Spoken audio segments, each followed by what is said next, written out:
Wow. You guys surprised here, Both Nation? I mean, only the best for our friends here at the Cigar City Tap Room. Thanks to our friends at Jai Alai for once again powering another Bolts Block Party live. Wolfie here with my partner Kobe, who's doing a fantastic job filling in on Bally Sports in our Lightning broadcast as well. This guy deserves a round of applause. But amazing that we are joined by the Capitan, Steven Stamkos. Stammer, thank you so much for taking some time out of your busy schedule. We know, we're on an upward swing, and we know you want to keep that momentum. So we know your time is valuable. So thank you for being here with us. Thanks for having me. So let's start it off right off the rip, Kobe. We need to know, Stammer, has word gotten around the locker room yet that when you come on the Bolts Block Party, you immediately get points? And this is a proven fact. We go all the way back to Waddy and ABB and Ratty scoring 2 goals. Now, what does he have? 3 goals since he's been on the Block Party. Yeah. Glenny, Sherry, and Paulie all have come on the Block Party and scored. Not that you need any help. Yeah, not that you need any. I heard, so that's why I'm here. Okay. I just wanted to put that out there. That is fantastic. But let's just review, because we haven't had a chance to really talk to Stammer in quite some time. I know you've been on the Block Party before, but it's been quite some time, and there's been a lot of milestones that you have hit in probably the last. Is that the right word? A lot? I think it's a mountain of milestones. A mountain. So let's just go through for a reminder for our fans. Stammer is our franchise leader for games played, now at 1,044. Goals at 533. Points at 1,097. Power play goals at 204. Power play points at 407. Overtime goals at 13. Game-winning goals at 81. Shots at 3,196. Hits at 1,123. Empty net goals at 21. And shootout goals at 21. This guy owns them all. And counting. And counting. I think the one I'm most proud of is hits. My jaw almost hit the floor. I was a little surprised when I saw that one too. I think I'm creeping up in block shots. I'm a few thousand behind Hetty, but just a few. 2-time Stanley Cup champ, 7-time NHL All-Star, 2-time Maurice Richard Trophy winner, World Cup of Hockey champ, EA Sports cover athlete, sponsored by Tissot, athletes deal with Nike, Mass Mutual star. I'm getting tired. I mean, literally. You should just follow me around all day. I seriously feel like I'm your walking dialogue. Great for my ego, yeah. Just a pump-up guy, just like, he's the man, he's the man. He's the guy. So it's been a remarkable career, Stammer. I know when you kind of reflect back on, when it all started, going back to 2008, when you first walked into this building, and I want to kind of get into that a little bit. But as you kind of sit here today and you look back at the process it's taken you to get here, what are some of the things that really stick out to you that really have stuck with you on your development as a player and a leader? Wow, that's a great question. I think first and foremost, it's probably just the people that you're surrounded with from day one. Obviously, my family being the most important, and then your friends, and then it's everyone that I've met along the way. And that's from obviously your teammates, the coaching staff, the training staff, but even the workers at the rink, the people at the airport, the flight attendant. I mean, it's just everyone that's been a part of, the 16 years and counting that I've been here in Tampa. Obviously the fans. Sure. You guys. The city of Tampa has embraced not only me, my entire family. I mean, my parents love coming down here. They're treated like royalty when they're in the rink. And I remember being that young kid and seeing Marty's parents in the stands and Vinny's parents in the stands and thinking, how cool would that, one day where everyone knows my parents' name at the rink. Right. And, and now I have, wife and kids that come to the game, and it's the same thing. So it's just surreal how fast it's gone by when you think about it. But it's just amazing memories that I have from the moment I walked in to, I think at that time it was called the St. Pete Times Forum. Yep. And now Emily Arena. But I walked in, and I hadn't played a game in the NHL yet, and all the employees were lined up down the hallway. I was there, and we clapped you in. And clapped me in, and I was like, wow, this is a pretty special moment. Yeah. And to share all the, amazing times that we've had over the years, the great memories, the ups and downs. To me, the thing I'm most proud of is just seeing it through. Sure. with one organization, and I think that's pretty cool.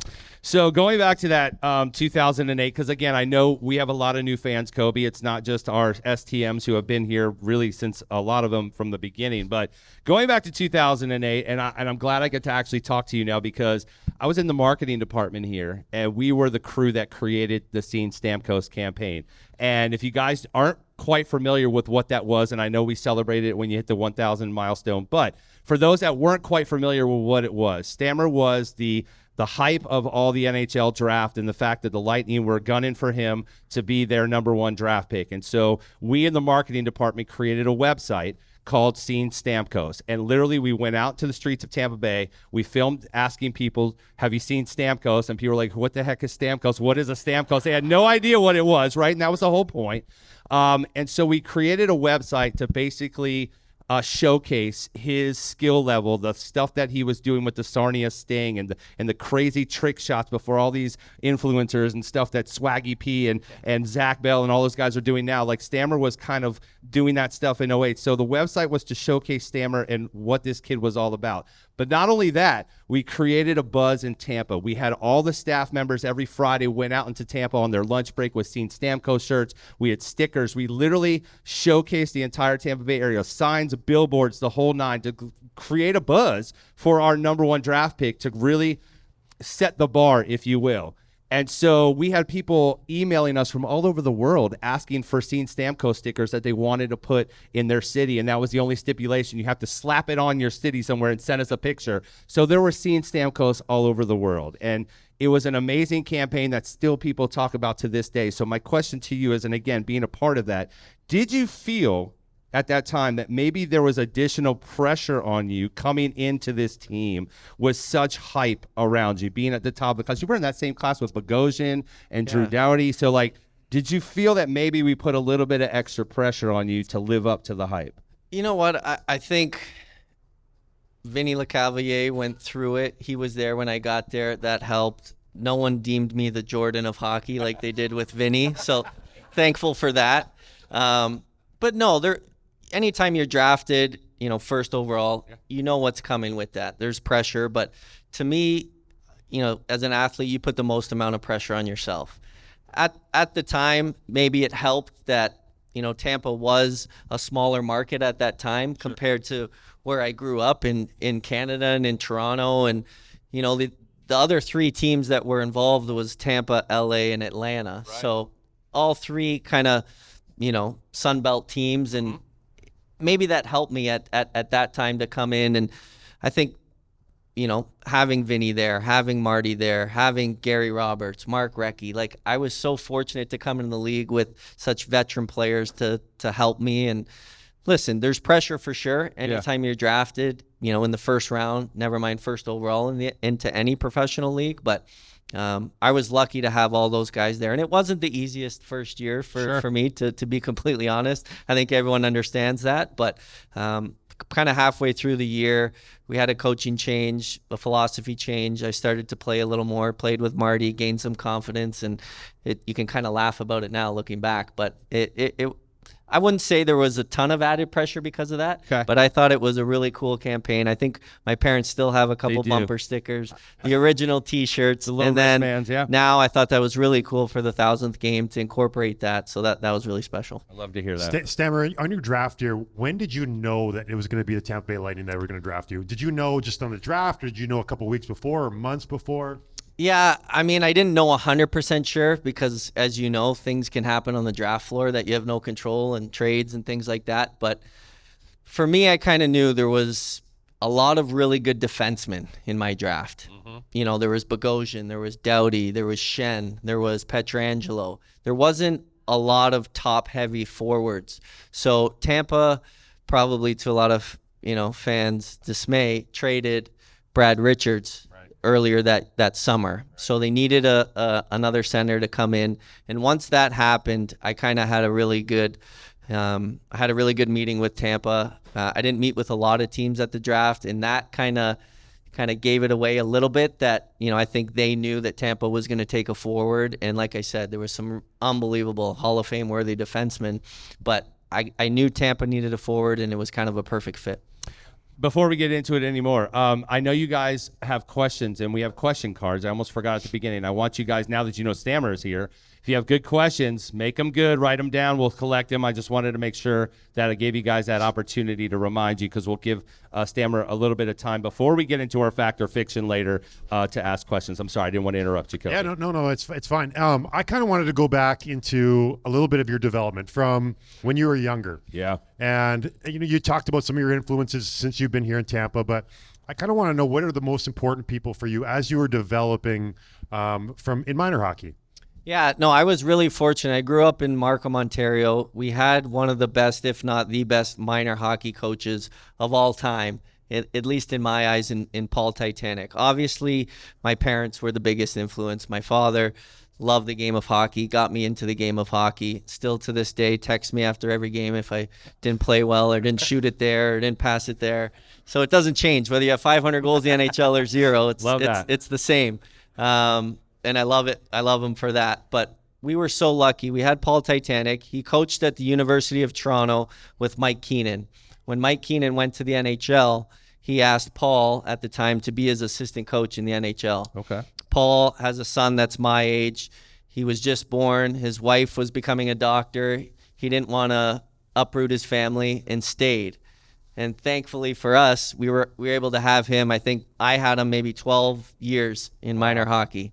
Wow. And he was our coach for all those 12 years. We had an unbelievable team. Is that PK Subban was on? No, that was later. That was the 2 years of minor hockey. I didn't play for my home team. I played two years of minor hockey in the Toronto Hockey League. The rest was in Markham, and he was our coach. And he just instilled so many principles at such a young age about respecting your opponent, respecting the refs, not running up the scores, playing as a team, all those things that usually you're taught later as you progress through minor hockey. He taught us all those lessons from when we were 6-7 years old, and we were so fortunate to have him. So I'd say he was definitely one of the biggest influences for sure. So what about your goal scoring and shooting ability? Because Yeah. obviously that's something you're well known for. Where did that come from? So believe it or not, that was my weakness as a kid, was shooting the puck. Really? I wasn't the biggest guy. I was a good skater back in the day, just kind of lanky, skinny kid, and I could skate around you, but I didn't have a great shot. So my dad used to tell me all these stories. I don't know if they were true or not, about Joe Sakic and Pavel Bure shooting 400 or 500 pucks a night. Yep. And as a naive 8-year-old kid, okay, I want to be just like them and go shoot in the garage or the basement. And then kind of as that synthetic ice craze was taking off a little bit, I was probably about 8 or 9 years old, and this one instructor, Joel, he started a shooting school. So it was probably a 20 by 20 sheet of synthetic ice. It was just in this old kind of crappy building, and there was a net, and he had about 400 or 500 pucks.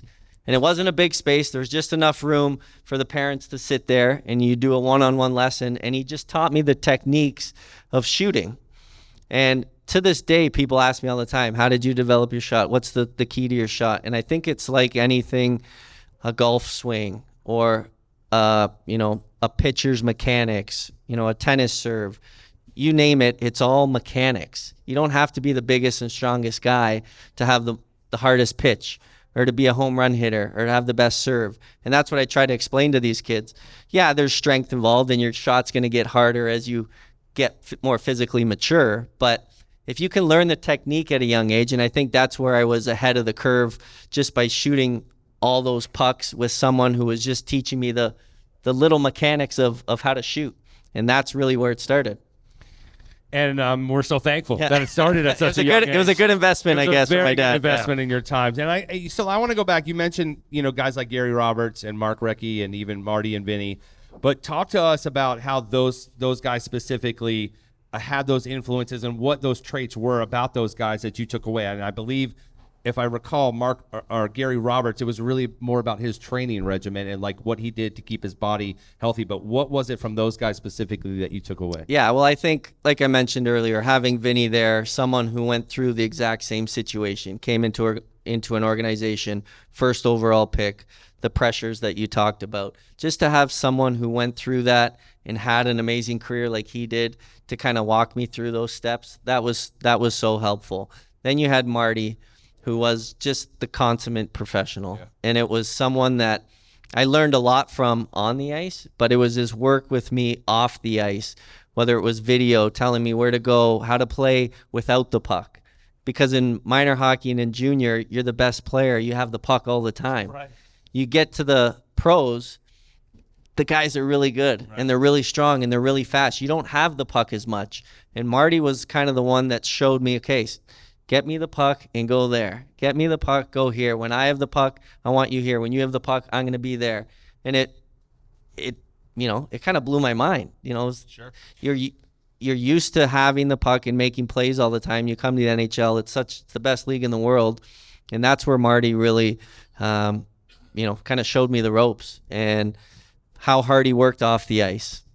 I don't mean this in a bad way, but would you consider Marty to be a hockey nerd? And did that rub off on you? Yeah, for sure. You have to have that kind of love and passion for the game in order to be that successful for that long. And listen, there's definitely guys in the league who are just supremely talented and they come to the rink and then after the game it's over. They're not thinking about hockey, which is a superpower in itself. Right? Absolutely. And that's just whether it's a God-given talent or whatever you want to call it.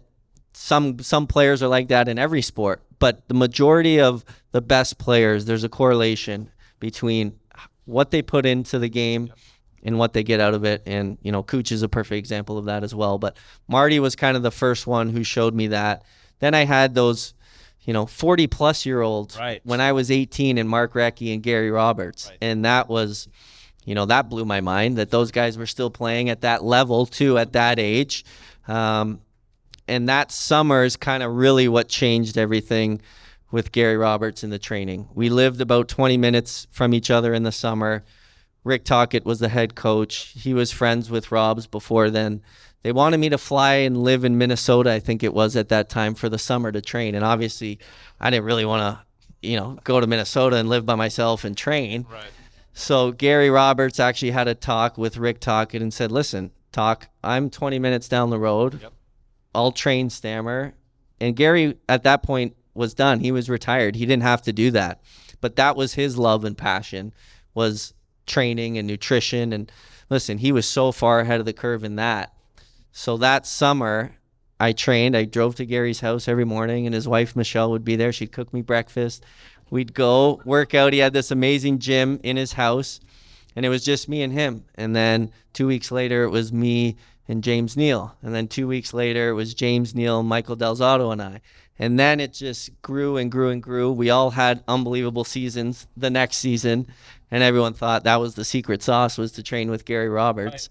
Right. And to this day, I still train with Gary Roberts in the summer. He's the biggest and best thing in the Toronto area when it comes to, young kids and training, and it's been amazing. So this reminds me of a story, and it doesn't really have anything to do with you and Roberts, but it's all about Kobe right now. Here we go. Switch it. It doesn't even have anything to do with me either. But Craig Berube, who was a longtime NHL player, and he coached me in Philadelphia, and he was recently just the coach of St. Louis. But he lived with his junior coach, and kind of same thing. They would train, but Craig Berube, as maybe you know, he was an enforcer. He was a fighter. And he told a funny story about they would go and eat, him and his coach and his wife, and they would eat supper, and then after supper was done, they would go downstairs and there was a boxing ring, and he would spar and fight his coach every night after supper. So I'm just imagining you going to Gary's house and maybe fighting Gary Roberts in his basement after like a good workout session. Kobe, I probably wouldn't be here if I was fighting Gary Roberts after workouts. But the amazing thing with Gary Roberts was he was whatever after that first year, 43 at the time. Mm-hmm. For the next 15, I'd say the last 4 or 5 years, he slowed down a little bit. But he was training like he was still playing in the NHL.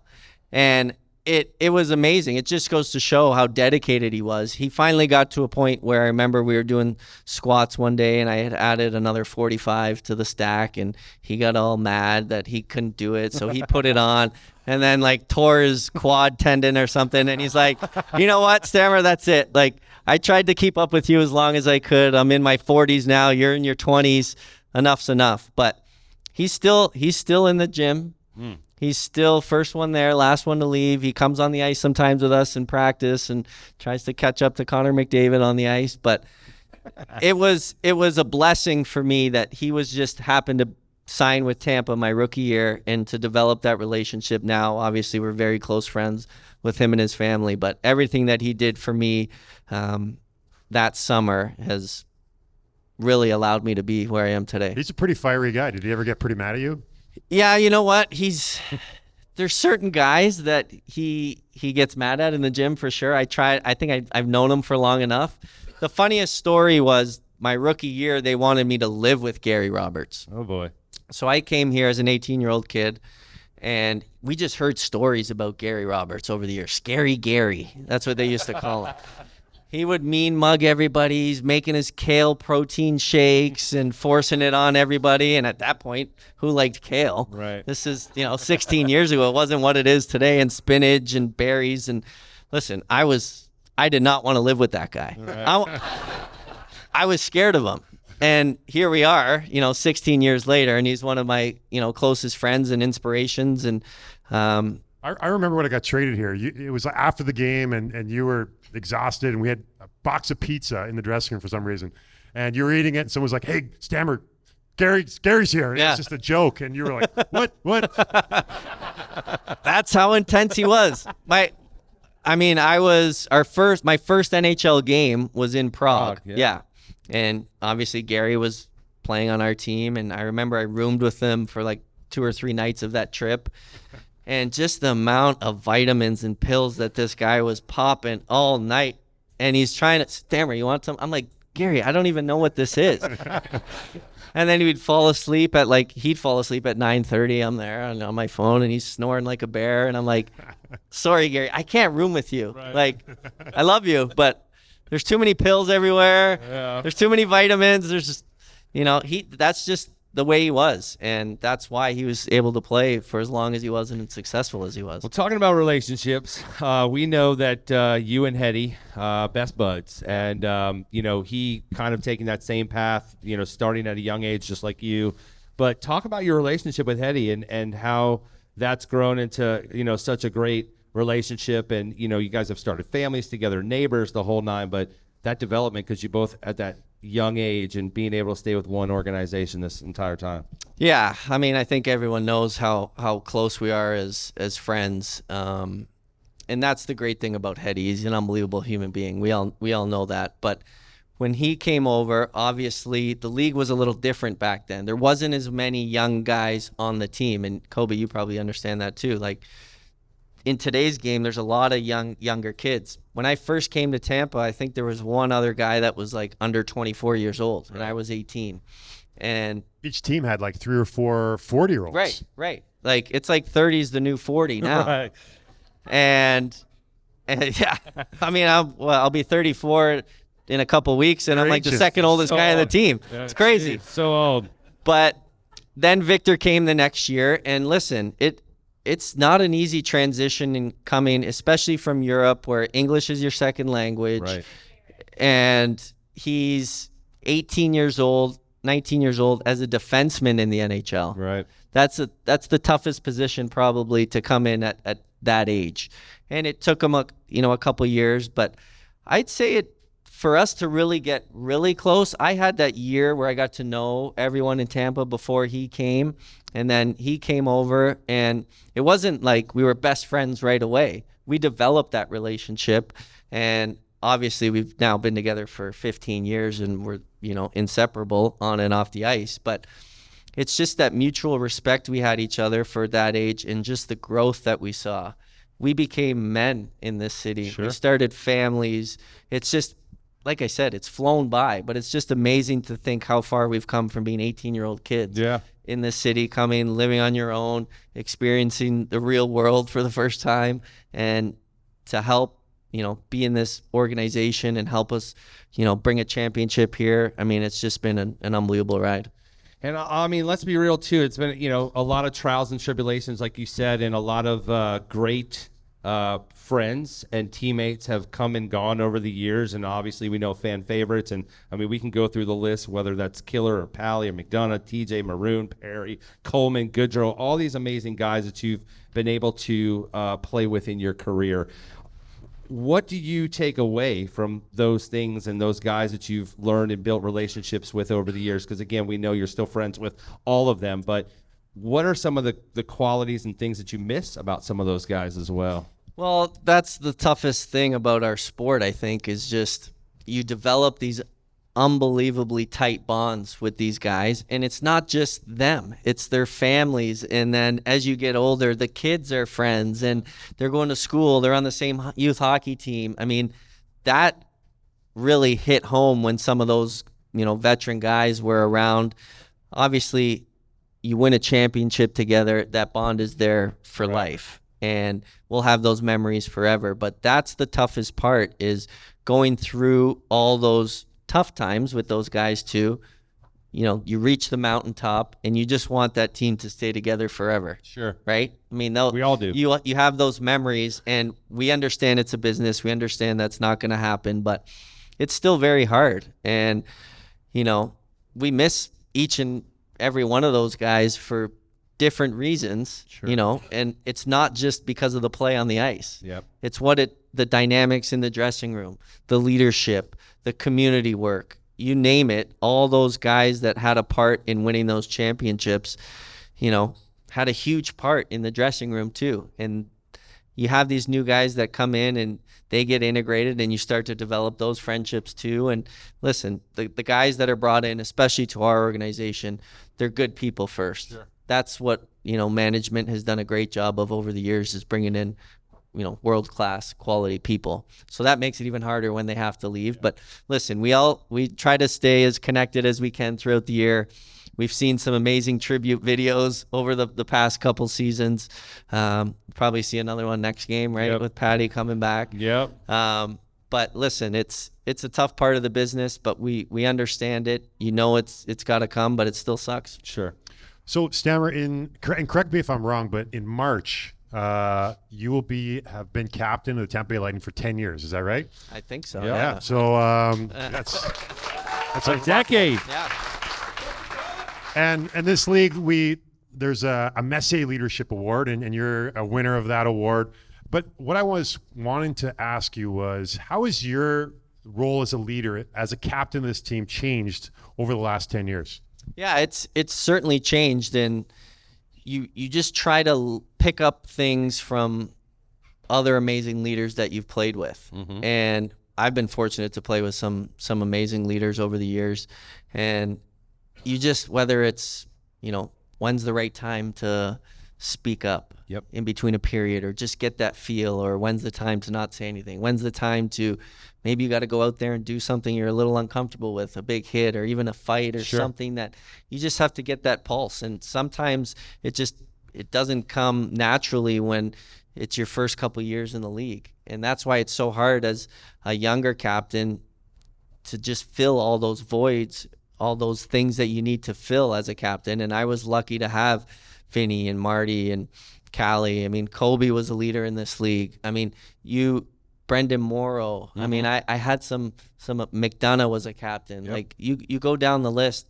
I was lucky to play with those guys. And they, as a captain, you're wearing the C, but there's guys that have the A's, and then there's other guys that could easily have the A or the C. And it's just a group dynamic. So it doesn't all fall on the captain, but there's just little things that I've picked up over the years playing with each guy that has allowed me to feel comfortable in certain situations, whereas 10 years ago I probably wasn't. Sure. If you could pinpoint one quality that you think is the most important for a leader, what would that be?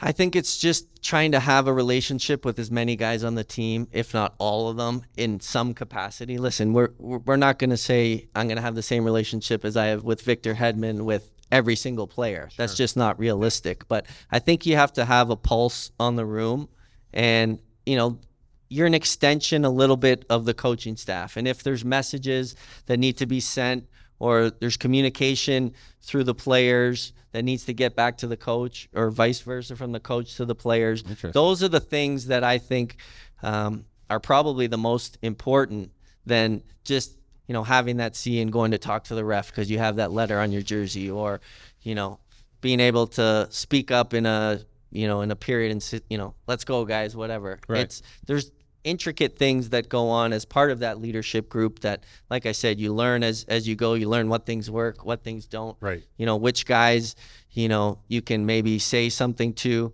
But also, I think one of the most important things too is you can't BS anybody on the team when you're a leader, because you can't say one thing and then not follow through with it. Right. And that's something that I've certainly learned as well. If I'm going to, step up and say something or send a message, I have to be willing to do that on the ice as well. And that's a fine line, and that's something I've learned along the way. Stammer, the last couple of weeks, there's been, I don't even know, I lost count how many call-ups have been playing their first NHL game. Yeah. What do you say to them? What advice do you give them as they're about to basically make their dreams come true and play their first game in the NHL? Yeah, I mean, honest to God, as little as going up to them in the morning and just saying hi and shaking their hand. I mean, well, some of them grow up idolizing you, right? Right. So. Yeah. I mean, you're dating me a little bit there, but no, I had that. The young you. Yeah, I had that same feeling with Vinny and Marty when I came in. Like, I was petrified of them, just in the most respectful way possible, because I did watch them growing up, and it's tough to put my shoes back in that kid, because I don't feel like that towards the younger guys. Like, they may say something and I'm like, no way, like there's no way I was your idol growing up. Yeah. Like, there's just no way. But it's just a little. And listen, when we have training camp, Coop goes out of his way to make sure that everyone feels welcome and says, listen, this isn't a 23-man roster, this is a 35-man roster, because there's going to be guys that are going to be getting called up and playing, and who knows with injuries and all that. Yeah. He makes a point to say, be ready. We're going to need everybody. Right, you need everybody. And so we know a lot of the guys who do get called up from training camp and exhibition games, but just as little as going up to them in that morning of the first game and saying hi and just saying, hey, like, we're excited for you too. Like, just go out there and all you can say really is just enjoy the moment. You only get one first NHL game. Right. Have fun. Do what you got to do that got you here. I know it's the old cliche answers, but that's what it is. And just enjoy the moment. Embrace it. Whether you got friends or family, invite everyone that you can to the game, because you only get one of these. I remember when Vinny signed with us in Philadelphia, and I saw him in the shower, and I was like, ooh, I don't know if I should go in there. I was a little intimidated by it. Really? Okay, we won't go there. That's how you really feel. All right. Before we get to our fan question. It's not a podcast unless I say something very uncomfortable. You already know. You took it there, Kobe. I didn't. All right. So before we get to our I didn't know we were telling shower stories. Yeah. That's the podcast after dark. Okay. You guys, that's a premium subscription thing that everyone's got to sign. Yeah, no. You've experienced some pretty amazing opportunities in your career. Stanley Cup runs aside, because we all know that's the pinnacle, right? But what have been some of your most favorite moments? Whether is at the Stadium Series, has it been the All-Star games? What's been like the creme de la creme for you? Yeah, the Stadium Series was the best regular season game atmosphere that I've ever been a part of. Like, it was unbelievable, and I hope we get. Yeah, I mean, a lot of them were there, so I mean, we were, we're not blowing smoke here, but the players were amazed and not shocked, but just amazed at how many fans showed up to Nashville. Like, it was, we took it over. We had no expectation of that, and it was amazing. Obviously, it's a lot better when you win, right? Sure. You're feeling great. But just that whole build up to that, getting the outfits on, and taking the little buggy that we did to the game, and throwing the football and playing soccer in the stadium before, and the fans were all there. Like, it was just an amazing atmosphere. So from a regular season perspective, like you said, championships and kind of playoffs aside, that was an amazing moment for every single one of us. I think if you're talking, other moments, obviously your first NHL game is something you remember forever. Your first goal, my first time I scored 50, 60. Those are the little things, like your first playoff game. Like, it's just, you try to explain to people the difference between a regular season game and a playoff game. It's not even the it's same. tough. Yeah. Like, it's just totally different. So a lot of the first experiences I had were pretty special. Awesome. All right. Do we have our fan questions, Mr. Breezeman? And then we will get into our fact or fiction. Thank you, Mr. Breezer. All right. So these are coming from the audience. Blair Coburn would like to know, why do you wear the number 91? And if you couldn't wear 91, what would be your backup number? Okay, good question. So I wore 19 growing up. Okay. I was a big Joe Sakic, Steve Yzerman fan. I got drafted by Sarnia.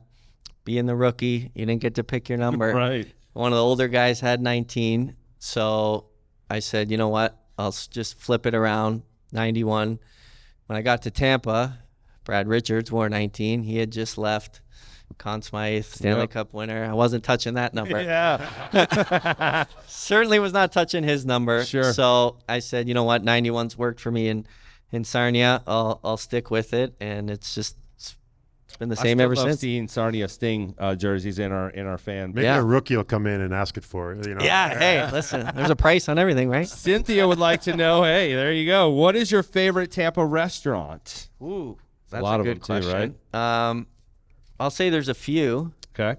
And I don't have any ownership in any restaurants, so this is all it's not legit. an endorsement. Yeah. This is just his personal preference. You're not like Coop. Coop came on here and just plugged all. Yeah, I mean, no plugging for me.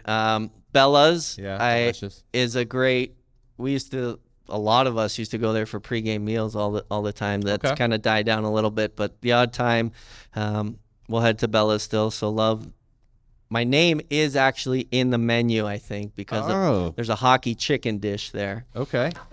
And it's just our kind of flipped a couple ingredients on the classic chicken parm. It's baked to like the consistency of a hockey puck. Yeah, yeah, it's perfect. It's frozen. No, but there's a hockey chicken item on that menu that in the Bella's cookbook may have my name on it. So I guess there's a little plug there. There you go.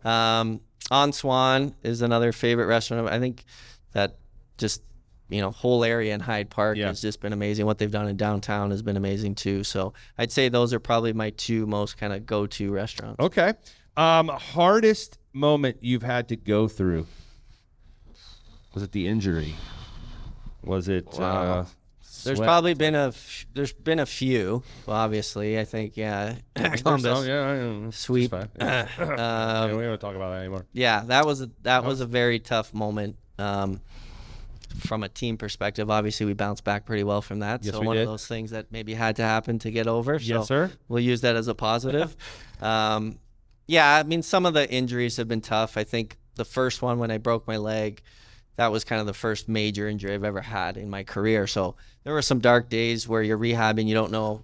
I was trying to, come back for the Olympics there too. Yep. Something I still didn't get a chance to do because of different circumstances over the years, but injuries are tough. We understand they're part of the game, but you're just so competitive. You want to be out there in every single situation. And, I think that's also one of the things I'm most proud of, though, is being able to overcome some of those tough injuries and still persevere through that and continue to play. So that's kind of bad and good. And we're so thankful for that, by the way. Debbie and Joyce want to know, what was the most emotional returning player video since winning the Stanley Cup that you recall? Ooh. I don't know. That's a tough one because there's been a lot. Yeah, that's a tough one.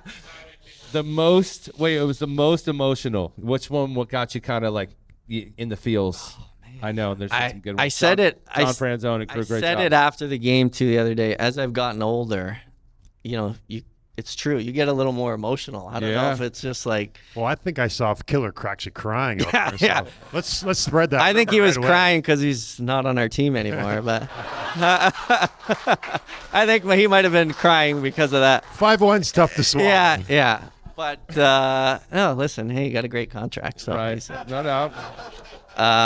No, it's honestly, it's tough. Like Johnny's was really good. Gordo's was amazing. Max was amazing. Obviously, Killer's was tough to pick a favorite. Yeah, it really is. Like all those guys. I mean, Killer. I was with Killer the longest. Like funny that he's gone now. I can finally claim that I've been with the organization for the longest, because he always threw that at me. Well, Stammer, I got drafted the year before you, so technically I've been part of this organization for the longest. Okay, you got me there. He did love that. Yeah, he did love throwing that in my face. But listen, all those guys were so special, and deservingly so. They get those.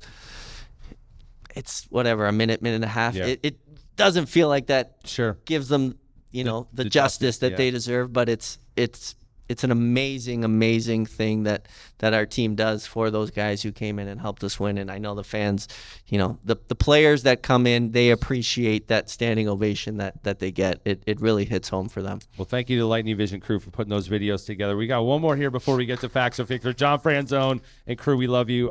Besides you, who is the team funny man and why? Besides you. I don't know if I'm the team funny man. I like to be a little... I don't know if I can say the word on the. I'm like a little shit disturber, pot stirrer. A pot stirrer, yeah. The playing little tiny pranks and stuff like that, just to stir the pot a little bit. But listen, we have lost a lot of really funny guys over the years. I'd say Nick Paul's trying to pick up in that department. Okay, he gives off those vibes. He's just got he's a goofball. Yeah, he came into our team, and listen, we didn't know Paulie at all when he got traded. He was a young guy, and he's giving himself a new nickname every day. He's got a new riddle every day at lunch, and we're tapping what? Like, who is this guy? Like, he's got a new joke, and just really. What's your name again? Yeah, really bad jokes, but they're funny. Right. And I go, what are the odds we picked up Nick Paul and Brandon Hagel, who's another amazing personality on our team? Sure. How did we find both of them at the trade deadline and bring those guys in? Yeah. They just fit in so seamlessly, and both young guys, but it's like they had been on our team for 5-10 years. Yeah. That's just the personalities they have. So I think Paulie is probably in that department. Austin Watson, another guy who's come in. He's great. He's a really, he kind of fits that maroon mold in terms of bringing everyone together with the team and not being afraid to ruffle some feathers and things like that to get the guys going. So he knows. Paulie will tell the most craziest story ever, and you just look at him and be like, Paulie, is that true? He'd be like, no, that's not true. You just wasted 5 minutes of my lunch. My food's cold, and it wasn't even a true story. All right, Stammer, before we let you go, and you've been fantastic, we do a segment here on the Bolts Block Party called Fact or Fiction, presented by our friends at Highlight. These are are these true statements? Are these false statements? Okay. We'll go back and forth. You can go first with one of yours. So congratulations to the Buccaneers on their big playoff win yesterday. Yeah, well, go Bucs, baby. This is not a jinx by any means, but this is a hypothetical. If there was a disaster in the Bucs QB room, Steven Stamkos would be able to step in and play quarterback for the Tampa Bay Buccaneers. Based on the talent that we have on our team, yes. I'm definitely the best quarterback on the Tampa Bay Lightning. Okay. But do I think I could get into an NFL game? Absolutely not. Okay. I've seen you throw the ball in the warm-ups, and you got an impressive arm. Okay. So we'll go with fiction on that one. All right. So Hetty mentioned when he was on the Bolts Block Party that he enjoyed acting in the Mass Mutual commercial, and he foresees acting in his future. Fact or fiction, Stammer, you also see movie or TV deals in your future? Fiction. Okay, so you're not going that route. Well, definitely, I don't think Hetty's going that route. No. So, no one knows this story. Breaking news. The roles for that commercial were originally scripted in reverse. Oh, now we're getting a real fact here now. And Hetty wasn't very comfortable having all the lines. Oh. It might be tough to be an actor if you don't want the lines. Yeah. He could be a hand model. He asked, do they pay the same if I don't say as much? And they said yes. So that's what happened. I think it actually worked out to be hilarious that he was the one that had the baby on the whole time. Right. So it worked. I mean, the commercial still runs. It does. And so many people ask us all the time about that commercial. When you're shooting something like that, it's very uncomfortable for us. We're not used to being in that type of scene. But when you're shooting it, you're like, oh, this is going to be brutal. Right. You have no idea. Yeah. Like this is like our lines sound terrible when we're saying them.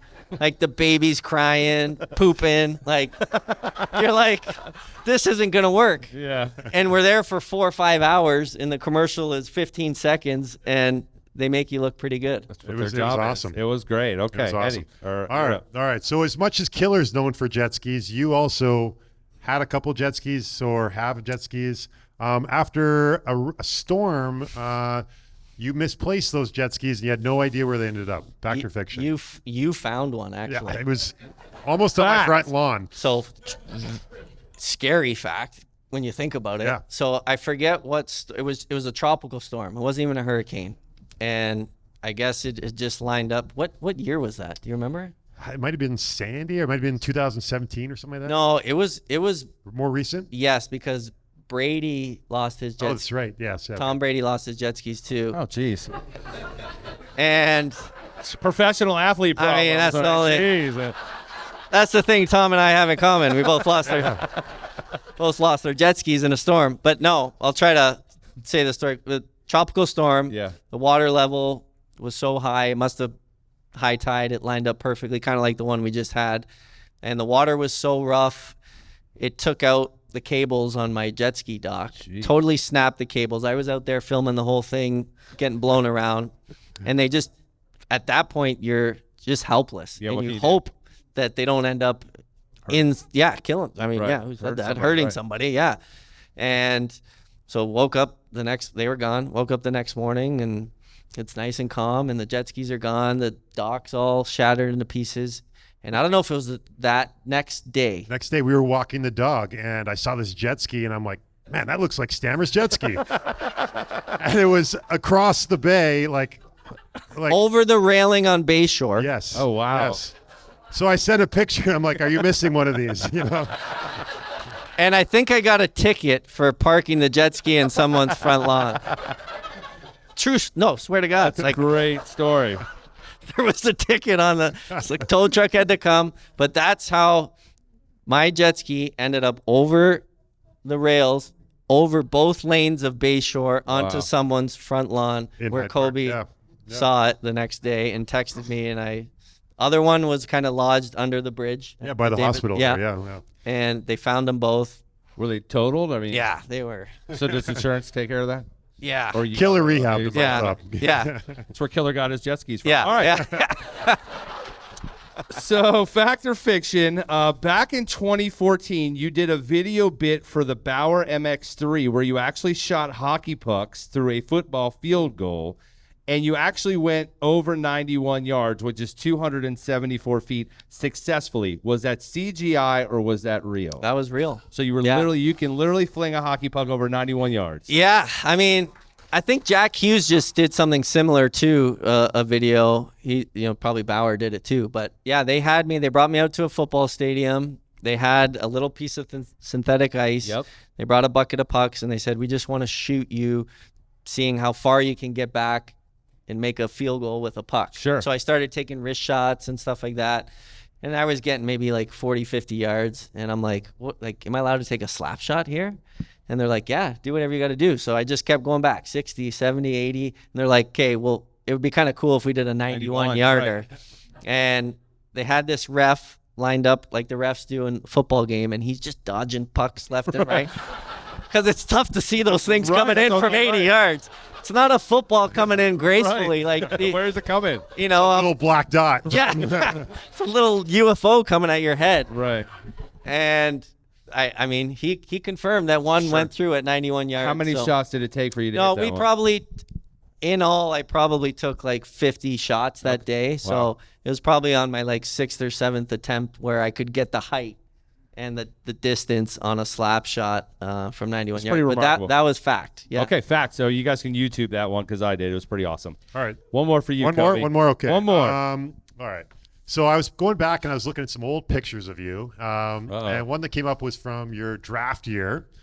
And the question I had, fact or fiction, in your draft picture, you have frosted tips in your draft picture. I mean, I think it was a whole bleach blonde hair. That's what I remember. Anyways, that was fact. So he was in his Slim Shady phase. Yeah, all right? yeah. Let him roll with it. Playoffs in Sarnia. Obviously, we were like, our team colors were black and gold. Yep. So at that time, you're like, we're the coolest kids on the block. We're all gonna bleach our hair for the playoffs. Like, that's something that you did. The year before, we like painted our blade holders black. Looked terrible. We got swept. So the second year, we're like, okay, let's try something new. We all bleached our hair. Little did I know, a couple months, a month later, you still takes a while for those tips to grow out. Yeah, they do. And here I am at the NHL draft, and I'm like, oh God, I can't buzz my head because that's not a good look for me. So I just had to rock with it. And like, now there's pictures of that in Sarnia's rink, and I had like, it's that bleach blonde hair. I'm like, there was no other pictures. All right, final one here before we wrap it up, Stammer. Lightning CEO Steve Griggs, he was also on the Bolts Block Party, and we asked him this question. We said, if Steven Stamkos was given a job in the front office, so nothing to do with on ice, right? No coaching, no on ice. After the on ice career, it would most likely be an analytics. Fact or fiction? Fiction. I'm an old school guy. Stats? He said all the stats. Like that's where he was basing that off. Okay. I know a lot of stats. Okay. I can You like the quiz guy. call myself a hockey nerd, a self-proclaimed hockey nerd. Maybe not as nerdy as some guys I know, but yeah, I do know a lot of stats, and I follow the game, and I watch players, and I'm into all that stuff.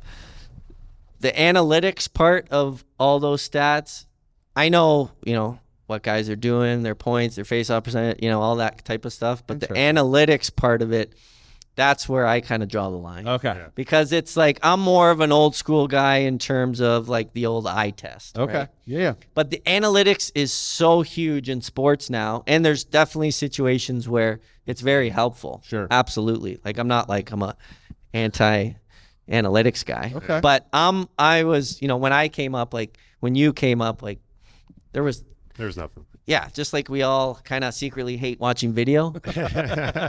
And the coaches telling, Well, you were very helpful for me. I remember coming into the training room one day and you had the stack pack and you're like, hey, Colby, we're playing Pittsburgh tonight. You're a -12 lifetime against Pittsburgh Penguins. I was like, you better get it going. Booster. Yeah, you better pick it up tonight, Colby.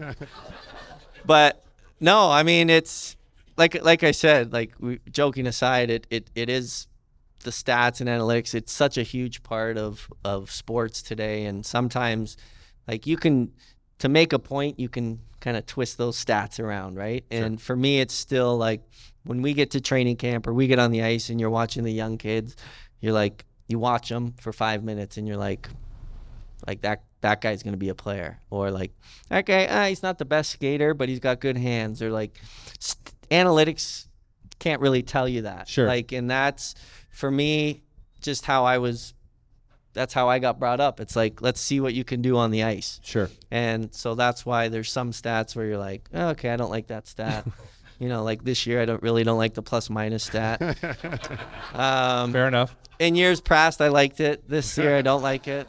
But little things like that, sure, where it doesn't tell the whole story. Yeah. And whereas when you watch the game, you can tell what's going on, and that's just my observation. All right, so before we wrap it up, Kobe, while we have our Bolts Nation here, Stammer, we are pretty much, for our team, we're pretty much at the halfway point of the season.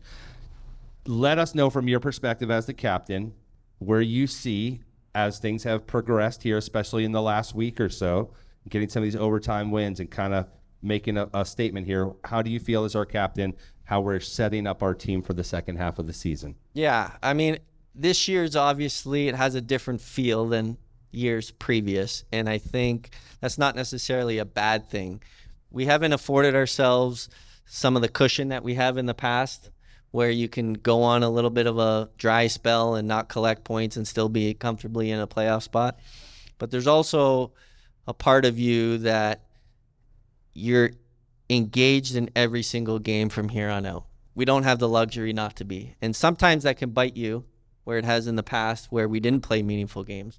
We don't have that excuse anymore. Right. each and every game down this stretch, and you try to not look too far ahead. You kind of break it down into 5-7 game segments where you want to get this many points, and that's going to get you in a spot. So we've talked about recently this homestand, and we've done our job, and now we got to do it again before we go on this road trip. But there's more at stake each and every night when you're in a position like we are. And listen, we've dealt with our fair share of injuries this year. Obviously not having Vasi at the beginning. Joe played amazing for us, gave us a chance. But, Vasi comes back, and it's like everyone wants the big cat to just be stopping everything. We're spoiled. Right? And let me talk from experience. When you're coming back from an injury, it's tough. Yeah. And you can tell he's getting into his groove now. And, some of the young guys that have come up and surprised us. Yeah. That's what you need as the season goes on is, just that push sometimes. And I think like I said, we got a little, I don't know if you want to call it humble pie at the beginning of the year, but just, it's not as easy to just go into games and just expect to win because we're the better team. You have to go out there and things aren't going to be as smooth as maybe they were in the past, but who cares? Sure. Let's go and work, and we have to be better in areas maybe that we didn't have to rely on in the past and be better at them now. And it's just, it takes everyone. And as we've seen, like we talk about at training camp, there's going to be a lot of guys that come up into this lineup, and the goal doesn't change. It's get to the playoffs. So it's going to be a little harder than it has been in past, but we all believe in that room that we're a playoff caliber team. And you just look at last year and what the Florida Panthers did. Yeah, amen. They got in the last day. Yeah. And they go to the final. Like, I have total confidence in our group that we get to the playoffs, we can make a run. Game on, baby. So, Well, we need to just make sure we get there. Yeah. one thing this team never has to worry about is not having quality leadership. That's for sure, right there. That's what that looks like. That's a fact. That's not fiction. All right, that's going to do it. Bolts Nation, how about another round of applause? Our captain, Steven Stamkos here. Another Block Party Live presented by our friends at Jai Alai Stamper. We thank you, and we wish you guys luck the rest of the way. We're looking forward to for the run here. Yes, me too. So thanks for coming, everybody. Go Bolts, baby. Thanks, Stammer.